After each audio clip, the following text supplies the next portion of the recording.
शारीरिक शिक्षा के वांछनीय मूल्यों की अगर हम बात करें तो इसमें 4 प्रकार के मूल्य आते हैं। सबसे पहले सहायक मूल्य, द्वितीय आर्थिक मूल्य, तृतीय मानवीय मूल्य और चतुर्थ जीवों के पक्षों की गुणवत्ता से संबंधित मूल्य।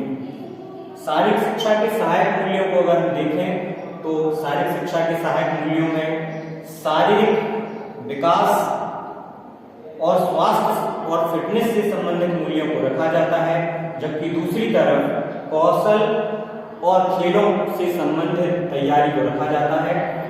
जब शारीरिक विकास और कौशलता बहुत अच्छे रूप में बढ़ जाते हैं तो उससे हमें कौशलता पूर्णता की प्राप्ति होती है। जब शारीरिक शिक्षा के आर्थिक मूल्यों की तरफ हम देखते हैं तो हम पाते हैं कि यह मुख्य रूप से किसी भी कार्य को करने के समय की गई तैयारी से संबंधित माने जाते हैं, चाहे वह कार्य सामान्य कार्य हो, चाहे वह कार्य रक्षा से संबंधित हो और चाहे वह कार्य अवकाश के समय किए गए हों।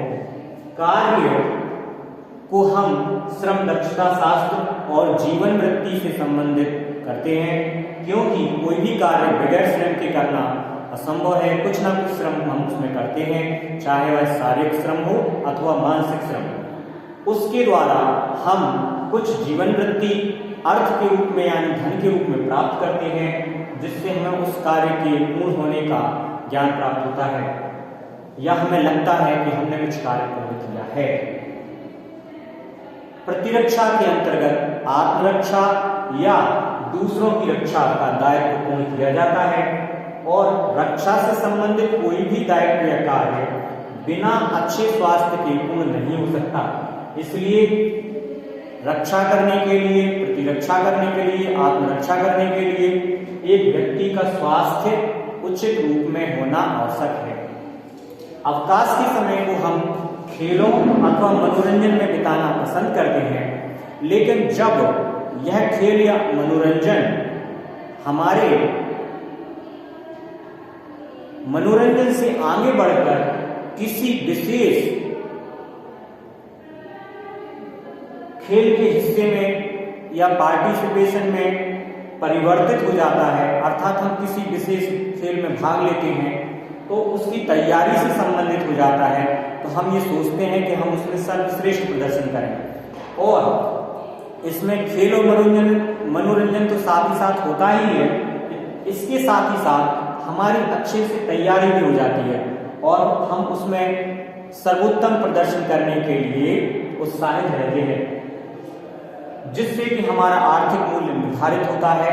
आज विभिन्न प्रकार की कंपनियां विभिन्न खेलों से जुड़ी हुई हैं और जो खिलाड़ी बहुत अच्छा शारीरिक स्वास्थ्य रखते हैं अथवा किसी खेल या मनोरंजन के विषय में सर्वोत्तम प्रदर्शन करते हैं तो संबंधित कंपनियां उन्हें बहुत अधिक आर्थिक मूल्य पर या धन देकर खरीद लेती हैं, ताकि वह उनकी टीम में शामिल होकर अच्छा प्रदर्शन करें और टीम के लिए पदक जीतें।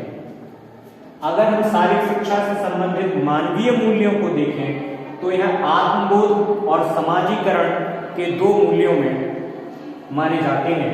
आत्मबोध से यहाँ तात्पर्य नैतिकता, व्यक्ति की व्यवहार संहिता, नेतृत्व प्राप्यता, अनुक्रिया प्राप्यता से संबंधित माने जाते हैं, जबकि समाजीकरण की प्रक्रिया को भावनात्मकता, वांछित भावनाओं, नियंत्रण और अभिव्यक्ति से संबंधित किया जाता है। अगर हम इन दोनों को ही सम्मिलित रूप में देखें, यानी आत्मबोध और समाजीकरण को सम्मिलित रूप से प्रदान करके हम उनका परीक्षण करें तो हम पाते हैं कि यह सामाजिक और संज्ञानात्मक प्रकार का मूल्य होता है। सामाजिक मूल्यों में समाज में आपके मेलजोल और उसकी फिक्रमंदी से तात्पर्य लिया जाता है और समाजीकरण में संज्ञानात्मक मूल्यों को लिया जाता है कि आप किसी भी कार्य के प्रति कितने अधिक सजग हैं और किस तरह से उसके प्रति निर्णय लेने में सक्षम हैं। जीवन के पक्षों की गुणवत्ता से संबंधित मूल्यों में जब हम जाते हैं तो हम पाते हैं कि यह मुख्य रूप से 2 भागों में बटा हुआ है, सौंदर्यात्मक मूल्य और आत्म संयम मूल्य। सौंदर्यात्मक मूल्यों को संवेदनशीलता से जोड़कर देखा जाता है और आत्म संयम मूल्यों को प्राण शक्ति से संबंधित किया जाता है।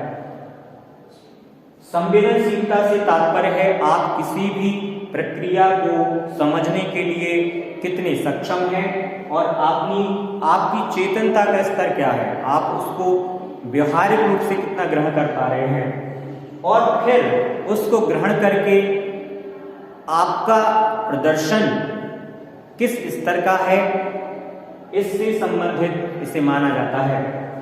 आत्मसंयम या प्राण शक्ति मूल्य में हम पाते हैं कि यह किसी भी कार्य को करने के प्रति व्यक्ति की लगन और दृढ़ता को दर्शाता है। इसी को हम प्रतिबद्धता से कहते हैं। किसी भी कार्य को करें आप, जैसे आप चाहते हैं कि हम स्वाध्याय करेंगे तो हम कितने घंटे करेंगे और उसमें किसी भी प्रकार की बाधा कभी भी नहीं आने देंगे और उसे करके ही रहेंगे। इसी को प्रतिबद्धता से जोड़कर देखा जाता है। आत्म चुनौती से तात्पर्य यह है कि आपने अगर अपनी अंतरात्मा से किसी भी कार्य को करने का निर्णय ले लिया है तो हमारा मन सकारात्मक और नकारात्मक प्रकार से हमें विचलित करने का प्रयास करता है। तो एक व्यक्ति के रूप में आप अपने सकारात्मक निर्णय पर कितने अडिग बने रहते हैं, इसी को आत्म चुनौती के रूप में देखा जाता है। दूसरों के साथ प्रतियोगिता, व्यक्ति की तैयारी, किसी भी चीज की तैयारी में कितनी गुणवत्ता आई है, यह इस बात से तय होता है कि आप किसी अन्य व्यक्ति के साथ उसी कार्य को करते समय कितनी अधिक रूप में सक्षम हैं और दूसरे व्यक्ति को उसी कार्य में पराजित करते हुए स्वयं को अधिक सक्षम साबित कर पाते हैं। इसी को हम स्वच्छ प्रतियोगिता के रूप में ग्रहण करते हैं। यह 4 शारीरिक शिक्षा के वांछनीय मूल्य हैं जिनके आधार पर शारीरिक शिक्षा को प्रदान किया जाता है ताकि कोई भी व्यक्ति शारीरिक शिक्षा के उद्देश्यों को प्राप्त करने में सक्षम बन सके, चाहे वह शिक्षक हो अथवा छात्र, और अपनी शारीरिक दृढ़ता को बढ़ाकर अपने उद्देश्यों या लक्ष्यों को प्राप्त कर सकें। धन्यवाद। Thank you.